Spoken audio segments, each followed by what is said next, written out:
নমস্কাৰ, মোৰ নাম প্ৰিজম দত্ত, সম্পাদক শিল্পকলা মহাৰণ পৰিচালনা সমিতি যোৰহাট। আমি প্ৰতিযোগিতা আয়োজন কৰিছোঁ চিত্ৰাংকন ভিত্তিত আৰু সদৌ যোৰহাট জিলা ভিত্তিত আমি চিত্ৰাংকন প্ৰতিযোগিতা আয়োজন কৰিছোঁ বিভিন্ন স্কুলত।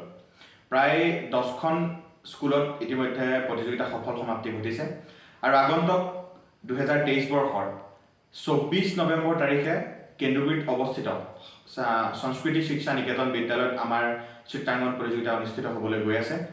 গতিকে মই সমূহ দৰ্শকক বা সমূহ পেৰেণ্টছক এটা অনুৰোধ জনাম যে আপোনালোকে যদি নিজৰ ল'ৰা ছোৱালী বা ছাত্ৰ ছাত্ৰীক এই প্ৰতিযোগিতাত অংশগ্ৰহণ কৰাব বিচাৰিছে তেতিয়াহ'লে আমাৰ উক্ত নম্বৰ, আমাৰ মোবাইল ফোনৰ নম্বৰ ইয়াত দিয়া হৈছে আৰু সেই নম্বৰত যোগাযোগ কৰিব।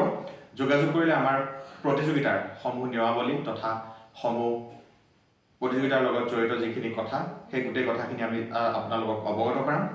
সেইবাবে আপোনালোকক অনুৰোধ কৰিছোঁ যে অহা 23 নৱেম্বৰ তাৰিখে আপোনালোকে যিসকলে যোগদান কৰিব বিচাৰিছে আমালৈ খবৰ দিয়ক আৰু 24 নৱেম্বৰ তাৰিখে আমাৰ যি প্ৰতিযোগিতা হ'বলৈ গৈ আছে সংস্কৃতি শিক্ষা নিকেতনত, তালৈ আপোনালোক আহক আৰু তাত জইন কৰি আপোনালোকে প্ৰতিযোগিতাভাগি সুচাৰুৰূপে পৰিচালনা কৰাত সহায় কৰক। ধন্যবাদ।